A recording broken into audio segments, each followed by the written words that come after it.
I must mention that we've seen, a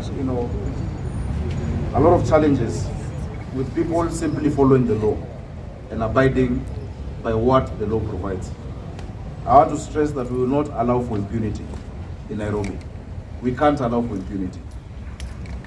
If you allow for impunity for a small benefit, wale wanaumia ni watu wa Nairobi na wanaumia zaidi.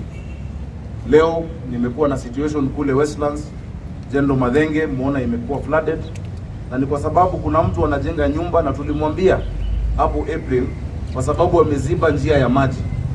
Tuliwaambia warekebishe ile approval ilipatianwa, ilikuwa na njia ya maji kupita kwenda hadi the main drain, na wakakataa. I have issued instructions that developer and architect and that team be arrested immediately. That construction has been stopped until they comply with the law, because wanaharibia watu wengi sana magari, wanaharibu barabara yetu just because of one person having impunity.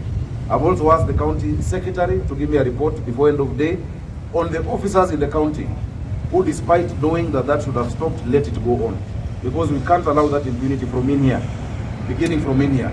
Our developers wanafanya makosa, hawezi kufanya kama ninyi mngefanya kazi yenu. They will not be able to do that if we are abiding by the rules within here. So we need to know who needs to respond to that, na tumewaomba msamaha. Engineers wetu wanafanya kazi kuhakikisha hiyo maji itembee, lakini nimefurahi sio maeneo mengi ambayo wamepata hayo madhara. Ingawaje kumenyesha sana, many places are flowing because of the work the Green Nairobi are doing. Bali kumekuwa na shida, miti imeanguka kule Buruburu, tumetoa asubuhi pale Karen, kumekuwa na shida kidogo, and we're continuing to do it. But I will continue to appeal to the people of Nairobi. Let us stop illegal dumping. Let us stop illegal dumping on our drainages, because that is what is clogging the place up, and that is what is giving us undue tasks, that we should focus the energy of our young people in other activities. I want to also announce that the process of completion of the recruitment of the 2,500 and the additional 1,000 is ongoing. So wale vijana ambao hawakupata wanaweza kuwa kuna nafasi wakati huu. Wale ambao tunajua walikuwa karibu kuwa shortlisting tunamaliza wiki hii, tunamaliza shortlisting ya madaktari na wale nurses wengi ambao wamekuwa wanatuhudumia wakiwa NMS na pia constables, ili wote warudi kazi, wafanyie watu wa Nairobi kazi vile inahitajika. So asanteni sana, tuendelee kujivunia kuwa watu wa Nairobi, wakaaji wa Nairobi, mji ambao utakuwa mji wa mpangilio, hadhi, matumaini na nafasi. Ndio. Yes. Order, dignity, hope and opportunity. Asanteni sana, Mungu awabariki. Sijui kama mna maswali wa ndugu zetu wa... I have a question. Yes, introduce yourself and tell us the question. Sorry? I'm Jerry. Jerry? Radio Biblia. Waumini, the same. My question is, can you tell us the hospitals this government is going to? Yes, we'll ask the health team to give a list of the facilities. They will share that with the media. They're going to facilities from level 2 up until I think level 4. Level 4 facilities. So watawapatia orodha ili pia mfuatilie mwakishe zimeenda. And what I like that Mosiria does and his team, wakipeleka madawa ama equipment wanaenda na MCA wa hapo, ili MCA pia aone ya kwamba hii equipment imefika ili tuchunge hiyo equipment. So that is part of accountability that we need. Yes. Yes. Are there plans for sensitization and awareness to residents in Nairobi who are prone to waterborne diseases? Yes. Following the rainfall? Yes, thank you very much. Of course, that is a very important question. The rainfall, as it continues to increase, we'll have public sensitization. We have been doing it at the sub-counties, together with the sub-county admins and all admins. But we shall also publish in the papers and on your news channels for people to know areas where we may need people to move. The emergency number, if you see any incident that you want to report, 1508 is a toll-free number that you have to call. 1508 to call us. Our disaster teams are on 24/7 response. If a tree falls, if there's any, anything that needs our response and attendance, we will attend to you. So we shall be sensitizing. Many people, you remember early in the year, we lost some children in Waruku when there was flooding. We're happy that we've not lost anyone in Nairobi, and we will not lose anyone. We'll make sure that we keep our people safe. We're also giving humanitarian support in terms of food, blankets, and for those who had to be moved. I'll take one more if there is. Yes, Dogo. Thank you very much. My name is Michael. Yes. And I'm a healthcare worker who was employed under the UHC program. Okay. And we are very much thankful. Just recently we received the news that our contracts has been renewed for another 1 year, of which we are very much grateful. But the issue is, when they were renewed, some of us, a sum total of 23 healthcare workers, we did not get our renewals, me included. And we haven't received anything since July. And it is very, very hard. Are you still working? Yes, I am. You're working, but you didn't get your letter. Yes. Give me the list. I will renew myself.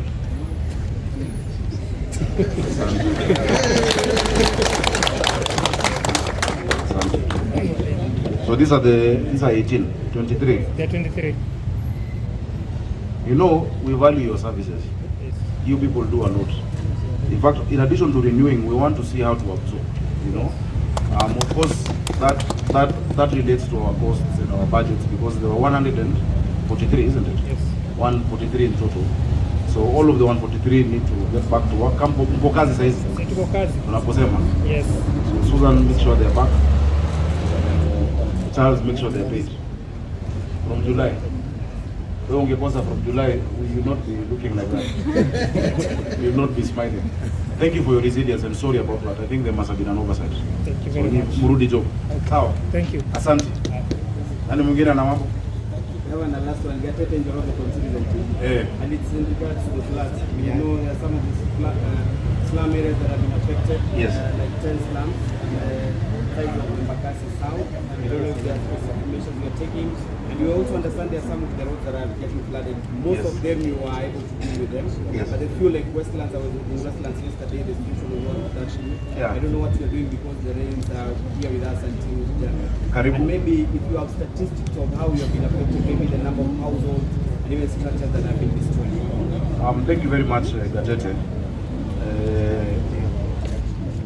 I had mentioned a bit, but let me just repeat.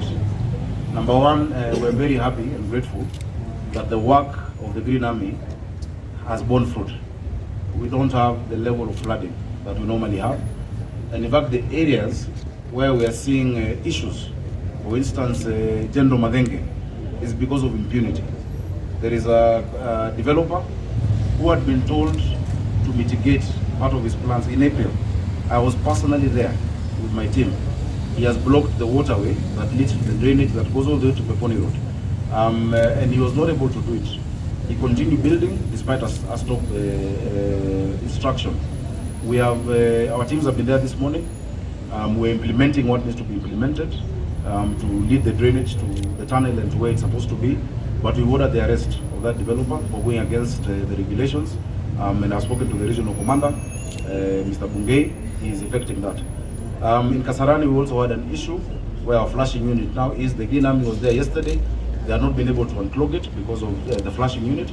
The flashing unit is dealing with that. Many areas where you're used to very high levels of flooding, water is flowing. It's flowing well. We shall send the statistics of the areas where we've done this mitigation. In the informal settlements, as you've mentioned, where there's a lot of flooding now inside people's houses and inside settlements. Many of them were giving humanitarian support, food support, and helping them drain. But in the public spaces, on our roads and public utilities, I think we've seen a marked improvement. And I must congratulate Ibrahim and the team. There's a multi-agency team led by Bram Simiu, who is in charge of disaster management, that has really done a great job. So please make sure you issue a statement, including that which will inform Nairobians of further action that they may need to take, but no need for panic. In case of any issue, 1508 is the number, toll free for you to call. In case you need an ambulance, in case you need, for instance, this morning our fire team was sowing trees that are fallen, blocking roads. Mumias Road is one of the roads in Buruburu, where by 6 a.m. the teams were there and they were able to open up that side of the city. We also had the same incident in Karen, where our teams which are led by the sub-county administrators are actually being able to offer that mitigation. So tunaendelea mzuri na tutazidi, watu wasiwe na wasiwasi. Yeah, na tujahitaji hizo boats tumeona hakuna haja. Tulisema hizo hatununui. Asanteni sana. Wacha tuzindue hizi ili tuendelee na kazi.